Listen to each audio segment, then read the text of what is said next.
Hello and good evening to the welcome special program on NewsX brought to you by 1xBet. India has bowled out Pakistan for meagerly 191 runs in a spectacular performance by our bowlers.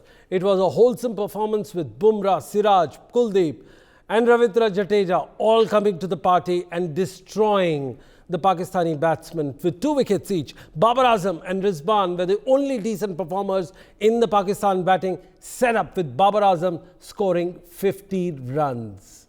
Well, as they say, Pakistan doing the Pakistan things. They had a cluster of collapse, and I'm joined by 3 of my eminent panelists. Tasmeen Granga, who's played for Zimbabwe, Dev Tyagi, a podcaster and a cricket journalist, and joining me from Bulawayo is Christopher. I can't pronounce his second name, but I will still try it. Mupofu. However, if Christopher isn't there, I'd like to go to Tasmeen. Tas, that was quite a collapse. Take us through. Definitely. I think once they lost Baba, obviously things just went south from there on. Rizwan tried to stick around for a bit, but most of it was basically held down to him. So take nothing away from the Indian bowlers today. I think they bowled pretty brilliantly up front. Definitely good. We see Baba stuck, his feet not moving much, trying to guide the ball and not really having much space. I think it was pretty close to him for him to be able to try and guide that one. Absolutely. Dev, how do you deal with this kind of a collapse? How do you call it? What do you call it, this collapse? I think I've run out of adjectives. It is hurtful, it is sad, it is pathetic, and I just feel sorry for our friends on the other side of the border and those who may have believed that what we're going to get today. Well, it's no time for feeling pity, but just describing how the show was. Did India bowl out of their skin or Pakistan played really bad? Your views? Mine? Yeah. See? Yes. Right. Yes, go on. I think a combination of real poor shot selection coupled by some amazing line and length bowling. If you actually observe closely the spinners, especially, and Ravindra Jadeja, of course, they never bowled giving the batsman a lot of width. So they had to structure their strokes, they had to really work hard to get the singles. And of course, special mention and of course a lot of kudos to the Indian bowlers who bowled, I think, just 4 or 5 extras with not a single no ball, sir. So Absolutely. I think that's they bowled with great determination and a lot of discipline. Tasmeen, when you walk into a big match, big surrounding, big play, you require, apart from luck, apart from grit, you require a lot of discipline, because there are things which are beyond your control, but discipline in bowling is really important. They've mentioned an important point, which is about not bowling no balls. Your views on that? Definitely. I think, like I said earlier, well bowled to the Indians, just 4 extras only. And in a game that's of this big magnitude, in a game that means this much, the extras can tend to be sometimes what makes the difference at the end of the day. Absolutely. It's the extras that what makes the difference. We've seen how people have lost, the teams have lost matches. Now, let's put our thought into your first phase of the first to 10th over. You had 49 runs. 11th to 20th over, you kind of took on 54 runs with an average run rate of 5.4. There was a good bowling performance with Babar scoring 25 of 26. Hardik taking 1 wicket in that particular. Just take us through the first to the 20th of over, Tasmeen. Yeah, I think definitely early collapse. We've seen that coming about in somewhere around the 7th over. Right. That then led Rizwan and obviously Baba to be able to build a great partnership. Great from them. They were going at least 6 and over, making sure that they capitalize on that loose ball that was there. We've seen a couple of shots, couple of cover drives from Baba, definitely through the offside. And I think the key for me was, like I said this morning, thing when Pakistani batsmen really get on is they run hard. We've seen them pushing the field here and there. We've seen a couple of run-out opportunities, obviously. But it's the collapse. It's the collapse that worries me, because we did know that they had no depth this morning. We did speak about it as well, that it would play a big part in today's game. Well, absolutely. We did play a big part in today's game. Dev, we'd like to come to you and just want to explain how things were going after the 20th over. I think after the 20th over, things were you had some of the informed batsmen, some of the people who have a lot of bulk of runs under the belt out there. But I think it was just about applying yourself better and trying to. The first basic invisible rule of cricket is that you protect the Courtney Walsh of tailenders, and you have to play the entire full quota of 50 overs, which is where Pakistanis really faltered today. And what a collapse it was. Despite Mohammad Rizwan being there and actually providing some momentous in the middle overs, I really think, sir, that one of the things which may have, for example, derailed their position even further is the very fact that they do not have the likes of a Jimmy Neesham down the order, or the job that he does for New Zealand, or if you think about what Chris Woakes does for England, or even if you go to the West Indies who aren't even here, they have an Alzari Joseph who provides the big shots coming in at number 8. So I think that's... Absolutely. I'm just going to ask you another thing about when Rizwan and Babar were playing. What do you think was going in there? Were there some hiccups for the Indian fans? I think definitely that there was a possibility that they would actually score less, around 260 or 270. And here we are. Go on. We can't. Yeah. Go on, Dave. Yeah. So I think there was a possibility of actually getting a score close to 275 or 280, because these are two batsmen who have actually played a lot together. They've been in the middle in such serious crisis situations before, and it wasn't really a crisis, truth be told, till the time these two were batting. But then the way in which the big batsmen fell to India's big bowlers, if you actually think about it, it was Siraj who got the biggest wicket of the day, being Babar, and then Bumrah actually cleaning up brilliantly Mohammad Rizwan. And I think from that point on, you would still think that Pakistan had a chance because they still have the likes of Iftikhar and Saud Shakil. But then guess what? That's when Rohit Sharma unleashes the Chinaman from Kanpur, the Indian who resides in the global hearts, Kuldeep Yadav, and it was all then Pakistan having the backs against the wall. Well, we are waiting for Ryan Ebrith, the former West Indian cricketer, joining us, talking about his team. In the meanwhile, I'll go to Tasmin, our in-house studio guest. Tasmin, what do you make up of the collapse? How did it emerge? Were the Indians spinning their web, the pitch playing bad, or poor shot selection? Your views? Definitely, I'm with Dev on this one. I think probably Pakistan batters came out playing one too many shots for me today. I think in a situation like this, obviously losing one of your key batters in Babar Azam, you'd expect guys to come back and rebuild and want to support Rizwan, the man that's in the game already, that's already seeing what's going on in there. Obviously, like it's been said already, well bowled from Bumrah. For me, he's just finished with an economy of 2.71 only, and very deserved, well deserved from him to pick up 2 wickets. Same thing goes as well for Ravindra Jadeja, and I think it's a big deal at the end of the day, because when it does come down to it, the Indian bowlers did manage to bowl pressure, add the pressure, keep piling on the pressure more and more and more, and force the batters to play that shot that's not there. Absolutely, they forced them. Tell me, was it the unforced error of when it comes to batting and going after the deliveries that were supposed to be defended? I think it's not so much as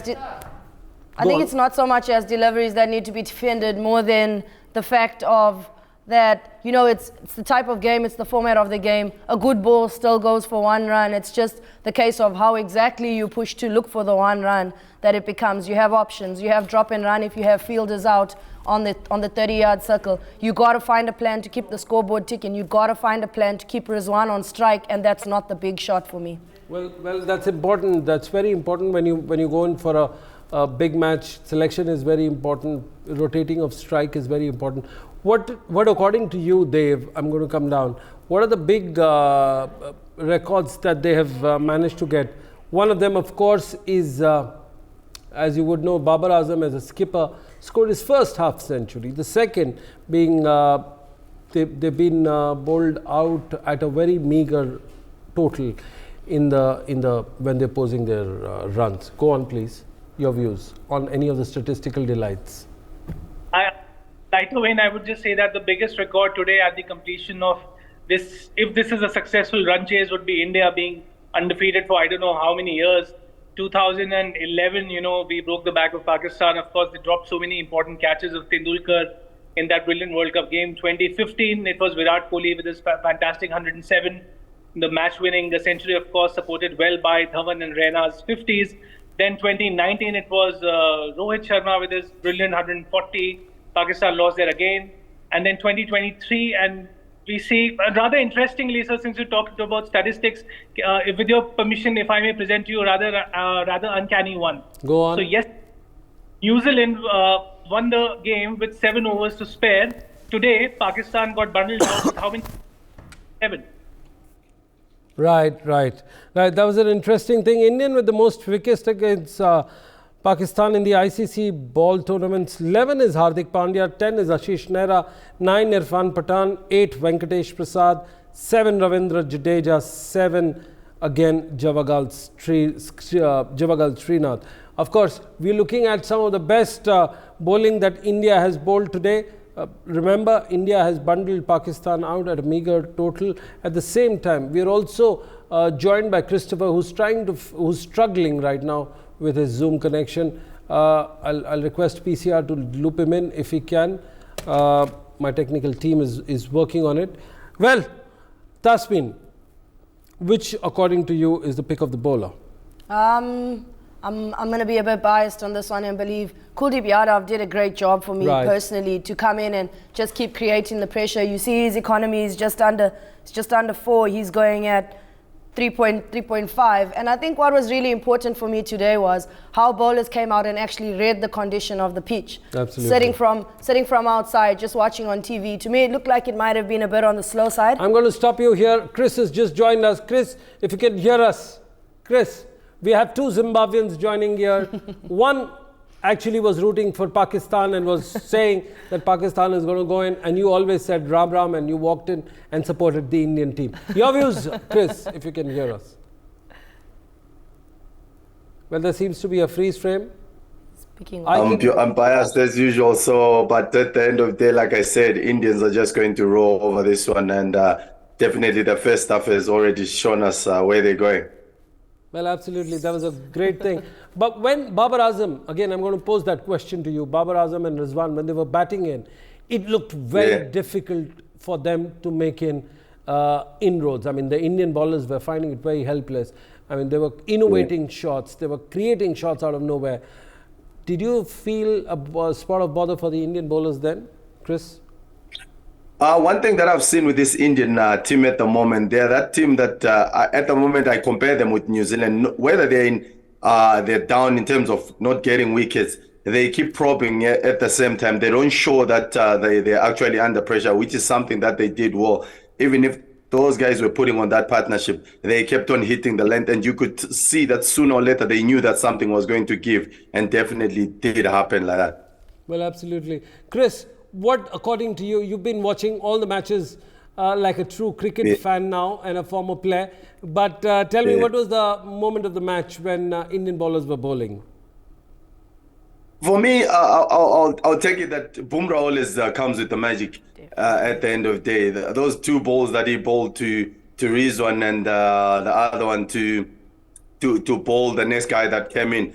For me, those were the magic moments. And there's a fast bowler seeing that kind of a sight, the skill that he has to bowl that off cutter to rip up for Rizwan's off stump. For me, that was the magical moment that, yes, that could have changed the match for India, but not taking away the way the spinners, as Tez said it, the spinners, Kuldeep, have been giving props to him. He's been absolutely amazing for India. He comes in, and the way the pace that he bowled today was absolutely brilliant. But I'll still say Bumrah is the magic man for me always. Absolutely, Bumrah was the magic man.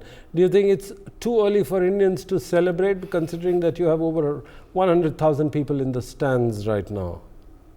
On my side, I think I'm celebrating with them already. It might be too early, but definitely for me, I know how these guys they are looking forward to winning this game. And for Pakistan, they had the chance of piling up the runs, but you know, at the end of the day, 190 for me, I don't think that's enough to trouble India.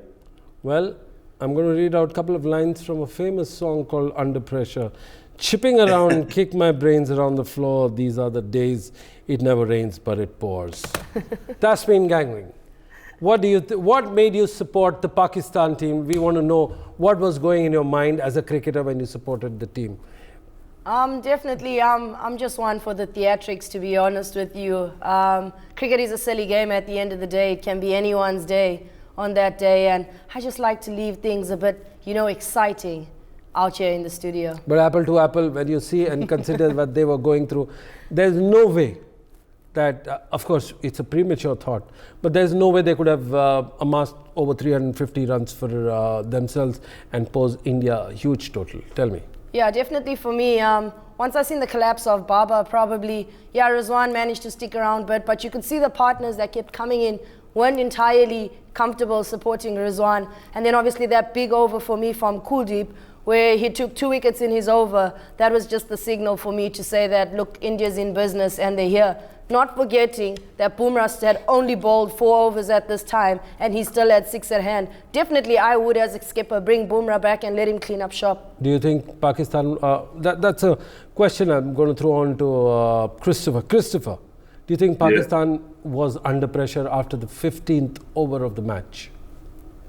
For me, I think they were. I think they were already losing those 2 wickets. You're already saying to yourself, you live in that job for those 2 big guns, Rizwan and Baba. They had to dig deeper. And at the moment, that middle order hasn't been exposed as much as they would have wanted. And straight away, when I saw those guys coming out early, I knew that they were in deep trouble. Well, if you remember the 2011 semi-final, World Cup semi-final at Mohali in India versus Pakistan, interesting stats. India's first 5 bowlers, Zahir took 2 wickets, Nehra took 2 wickets, Munaf 2, Harbhajan 2 and Yuvraj 2 wickets.